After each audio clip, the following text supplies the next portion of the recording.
자, 안녕하세요. 자, 지금 다들 들어오고 있는데 수업을 한번 진행해 볼게요. 시간이 됐으니까. 자, 비대면으로 수업을 진행하게 돼서 좀 아쉽지만 그래도 오늘 활기차게 체육 수업 한번 시작해 봅시다.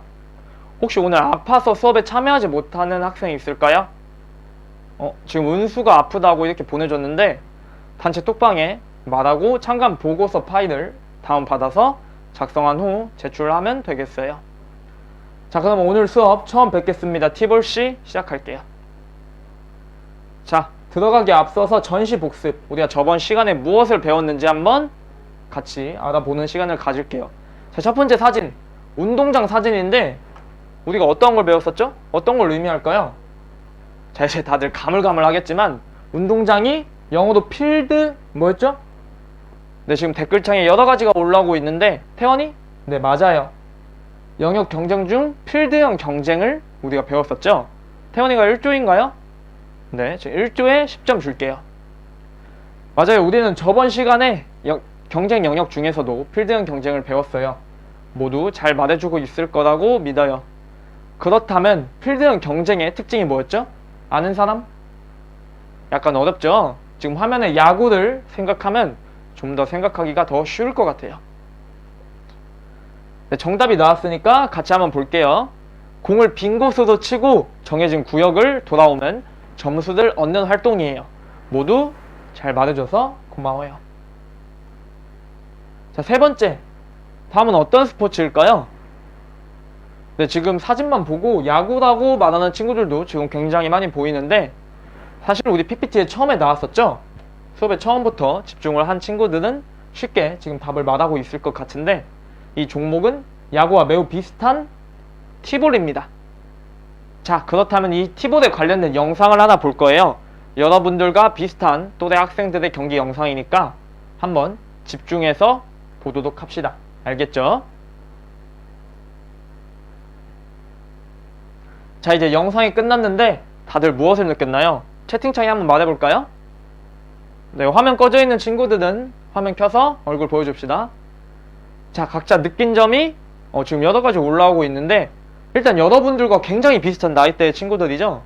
근데 타격을 정말 잘해요. 네, 지금 완전 멋있다는 말들 나오고 있는데 앞으로 2달간 여러분들도 열심히 노력하면 충분히 영상에 나온 학생들처럼 멋진 티볼 경기를 할 수 있을 거예요. 자, 그럼 본격적으로 오늘 배울 내용인 학습 목표 읽어봅시다. 다들 화면에 학습 목표 보이나요? 좋아요. 큰 목소리로 같이 읽고 있을 거라고 선생님이 믿고 대표도 읽어볼게요. 첫 번째, 티볼의 역사와 특성을 이해할 수 있다. 두 번째, 티볼의 경기 방법과 규칙을 이해할 수 있다. 세 번째, 티볼에서 사용하는 장비들의 올바르지 못한 사용법으로 인해 벌어지는 안전사고에 대해 분석하고 올바른 사용법을 습득할 수 있다. 자, 이 세 가지 오늘 학습 목표니까 매우 중요하겠죠? 이 세 가지 생각하면서 오늘 수업 들어봅시다. 자, 먼저 특성에 대해서 배워볼 건데 야구는 어떠한 경우에 공격과 수비가 바뀌는지 알고 있나요? 자, 지금 뭐 태원이, 정현이, 뭐 주현이 많은 학생들이 열심히 말해주고 있는데 여기 써있죠? 바로 아웃이 3번 되면 공수가 바뀝니다. 그래서 한 회에 3명만의 타자가 타격을 할 때도 있죠. 하지만 티볼은 10명의 타자가 모두 타격을 합니다. 그래서 모두 공을 칠 수 있다는 특성이 있어요. 또한 투수의 존재가 없어요. 투수가 존재하지 않아요. 그래서 공을 맞을 확률이 매우 적습니다. 또한 공을 맞더라도 여러분이 티볼 공을 만져보면 알겠지만 말랑말랑하기 때문에 굉장히 위험도가 낮은 스포츠라고 할 수 있어요. 다들 알겠죠? 자, 다들 얼마나 알아들었는지 알기 위해서 손으로 동그라미 모양 한번 해주세요. 아, 네, 좋아요. 자, 그러면 두 번째로 역사에 대해서 한번 알아볼게요. 먼저 국외, 해외의 역사에 대해서 알아보자면 티볼의 역사는 크게 두 가지로 나뉘어서 말할 수 있어요. 먼저 첫 번째, 1980년 호주와 뉴질랜드에서 소프트볼이나 야구를 시작하려는 어린이들을 대상으로 보급되었다는 말이 있고, 두 번째는 1988년 국제야구협회와 국제소프트볼 연맹을 통해서 고안이 되었다는 설이 있습니다. 자, 두 가지 다 이번 시험에 나올 수도 있으니까 꼭 기억합시다. 알겠죠? 자, 그렇다면 국내 한국에서는 1997년도에 티볼 협회가 창립되었어요. 학교 체육을 대상으로 보급이 시작되었고 2008년부터 초등학교 5학년, 중학교 2학년에 정규 체육 교과목으로 편성이 되었습니다. 모두 알겠죠? 자, 다음으로 티볼의 장비와 경기장은 사진을 같이 보면서 한번 배워볼게요. 먼저 첫 번째로 장비예요. 지금 근데 사진을 보면 어려운 장비들이 없어요. 여러분들도 살아오면서 한 번쯤은 다 봤을 법한 장비들인데, 먼저 첫 번째는 플레이트. 플레이트가 뭐죠? 네, 야구에서도 1루, 2루, 3루를 표시할 때 사용하는 이 플레이트가 먼저 있고, 두 번째는 티예요. 이 티가 가장 티볼의 특징적인 부분이라고 할 수 있는데, 이 티 위에다가 공을 올려두고 타격을 진행합니다. 자, 세 번째로는 배트. 배트, 여러분들이 알고 있는 그 배트가 맞아요. 그리고 네 번째로는 글러브. 수비를 할 때 사용할 수 있는 장비죠. 그리고 마지막으로는 없으면 경기 진행이 안 되는 공. 자, 이렇게 총 5가지가 있는데 모두 중요하니까 잘 알아둡시다. 자, 다음으로는 티볼의 경기장이에요. 지금 티볼의 경기장이 어떻게 생겼나요?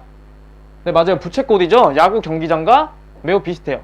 차이점이 있다면 앞에서 배운 것처럼 투수가 없고 각 포지션은 동일합니다. 근데 각 포지션에 대해서는 우리가 경기를 직접 진행하기 전에 더 자세히 배워볼 거니까 여기서는 이러한 포지션들이 있다만 여러분들이 보고 넘어가면 될 거예요. 네. 자, 이제 티볼의 규칙과 경기 방법에 대해서 배워볼 건데 영상을 통해서 한번 같이 정리해 볼게요. 경기를 진행하기 위해서는 매우 중요한 부분이니까 집중해서 시청합시다. 알겠죠?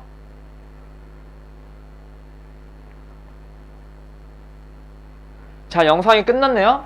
자, 이렇게 우리가 경기를 진행하는 기초를 배우게 되었는데 가장 주의해야 할 점을 한번 말해봅시다. 지금 여러 가지가 나왔는데 이 모든 것들을 통틀어서 안전사고라고 말할 수 있겠죠? 네, 안전사고, 그 위험성 한번 사진으로 먼저 같이 봅시다. 자, 지금 왼쪽에 이 사진들을 보면 양초가 어떻게 되었죠? 네, 배트 한번 휘둘렀는데 지금 완전히 파괴가 되었죠? 만약에 양초가 아니라 주변에 친구들이 있거나 아니면 날아오는 배트에 맞으면 어떻게 될까요? 뭐 부러질 수도 있고 눈같이 조금 약한 부위는 정말 큰일 날 수도 있겠죠? 자, 다음으로는 이 사진은 지금 사진만 봐도 매우 아픈데 공이 심지어 눈에 맞았어요. 자, 이렇게 심각한 부상을 입을 수 있는 안전사고, 다치지 않는 게 가장 중요하겠죠? 자, 특히 공과 배트는 이런 안전사고가 벌어질 수 있는 가장 위험성이 높은 장비들이니까 주의해서 사용합시다. 자, 그러면 이렇게 티볼 장비, 물론 티볼 장비가 말랑말랑한 소재도 이루어져 있어요. 하지만 이렇게 맞으면 부상을 초래할 수 있는데 이런 안전사고가 발생했을 때 어떠한 대처를 해야 되는지 이 그림을 통해서 선생님이 설명해 줄게요. 자, 그림이 3가지가 있어요. 첫 번째는 막 소리치고 있죠. 그리고 두 번째는 어딘가에 전화를 하고 있어요. 그리고 세 번째는 뭐 손이 있고 지금 X 표시가 되어 있어요. 자, 첫 번째로 안전사고가 발생한다면 주변에 크게 소리쳐서 여기 안전사고가 발생했다는 사실을 모두에게 알려야 해요. 만약에 누군가 다쳐있고 내가 그 주위에 있어서 알고 있지만 나머지 사람들은 다 몰라서 경기가 진행되고 있다면 안 되겠죠? 다음으로는 가지고 있는 스마트폰이나 없다면 스마트폰을 가지고 있는 주위의 사람들에게 도움을 요청해서 빠르게 신고가 이루어져야 해요. 학교 체육에서는 선생님이 대부분 이 역할을 담당하게 될 테지만 여러분들끼리 경기를 진행해도 안전사고가 발생할 수 있으니까 주의해서 알아둡시다. 자, 그리고 마지막은 이게 무엇을 의미한다면 불필요한 접촉이에요.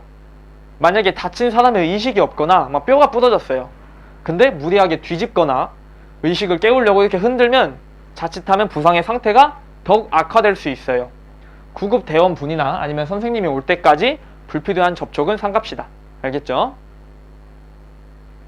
자, 그러면 이렇게 대처법까지 알아봤는데 이러한 안전사고가 발생하지 않도록 예방법은 어떻게 해야 되는지 같이 한번 알아봅시다. 자, 선생님이 이 수업 시작하기 전에 조별로 구글 클래스룸에 올려놨던 모든 보고서 과제들 다 봤어요. 다 보고 지금 정리를 한 거예요. 자, 그러면 이 내용들을 바탕으로 우리 학급만의 안전수칙을 같이 정해봅시다. 자, 자, 먼저 첫 번째는 1조에서 의견을 낸 건데요. 타격을 하기 전에는 시작을 알린다고 나와 있어요. 이게 무슨 말이냐면 우리가 타격을 하기 전에는 저 타격 이제 시작할게요 라고 그 경기에 참여하는 모든 사람들이 알 수 있게끔 말을 한다는 거예요. 자, 여기에는 추가 의견이 없었어요. 모두 동의하는 걸로 알아도 될까요?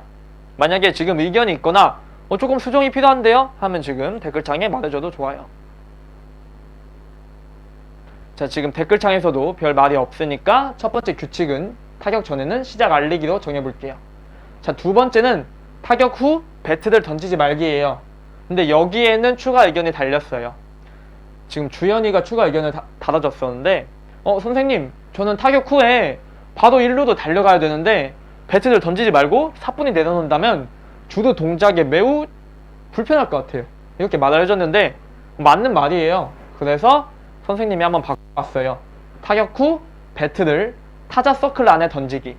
타자 서클이 뭐냐면 우리가 아까 경기장을 볼 때 한번 봤었는데 타자가 타격을 하는 곳 주위에 동그랗게 원이 있어요. 그 원 안에 배트를 던질 수 있게끔 하는 거예요. 모두 동의하나요? 만약에 추가 의견이 있거나 수정할 점이 있으면 지금 말해줘도 되고 구글 클래스룸에 댓글로 남겨줘도 될 것 같아요. 자, 그러면 일단은 넘어가서 세 번째를 볼게요. 호두다기 소리가 들리면 동작을 멈추고 집중하기. 이게 무슨 말이냐면요, 만약에 경기 중에 집중을 하지 않고 멍 때리고 있다가 공이 날라왔는데 얼굴에 맞으면 크게 다칠 수도 있겠죠. 그러한 경우가 발생하지 않도록 호두다기 소리, 경기를 진행하는 사람들 뿐만 아니라 옆에 있는 사람들도 이 소리를 들으면 동작을 멈추고 경기 상황에 집중을 해봅시다. 자, 역시 이 의견에도 추가 의견이 없었어요. 그러면 이렇게 세 가지로 우리 반만의 팁을 규칙을 마무리해 볼게요.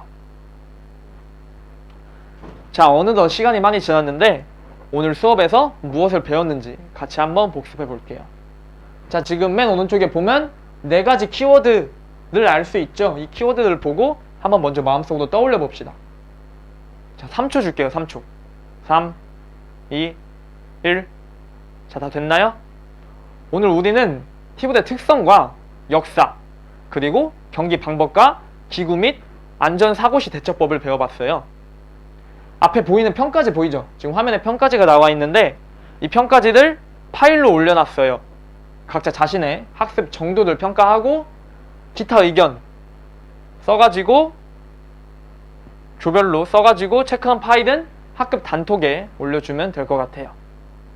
자, 그러면 오늘 여기까지 수업 진행해 봤는데 다음 시간부터는 던지기와 잡기 등의 기본적인 기능 연습을 한번 해볼 거예요. 모두 운동장에서 체육복을 입고 모이도록 합시다. 자, 그러면 오늘 수업 여기서 마무리할게요. 감사합니다.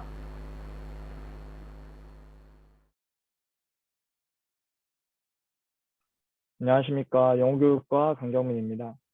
먼저 제 수업에 대한 소감을 먼저 말해보자면, 이제 비대면 학습 상황을 설정하고 수업 실현을 해볼 기회가 별로 없었는데, 해볼 수 있어서 매우 좋았고, 특히 전에 해봤던 비대면 수업 실현은 이제 기자재를 활용하거나 아니면 어떤 프로그램을 활용하기보다는 단순히 수업 시간에 줌으로 수업을 진행하는 등 가볍게만 해볼 수 있어서 아쉬웠는데, 이번에는 여러 기자재들과 이제 비치된 프로그램 등을 활용할 수 있어서 이제 실력적인 성장 면에서도 조금 도움이 더 된 것 같아서 좋았습니다. 이제 다음으로 제 수업에 대한 피드백으로는 제가 실시간 학습 상황을 가정하고 이제 수업을 진행했는데, 그러한 상황에서는 학생들이 수업에 잘 참여하고 있는지 중간중간 확인하는 모습이 좀 더 적극적으로 이루어져야 될 것 같았고, 특히 이제 선생님이 당황하는 모습이나 이제 말을 더듬거나 이제 발음적인 측면에서 실수가 일어난다면 그러한 점이 학습자가 느끼기에 교사의 전문성을 약간 떨어뜨려 보일 수 있다고 생각이 들어서 그러한 부분도 좀 더 개선이 되어야 된다고 생각합니다. 감사합니다.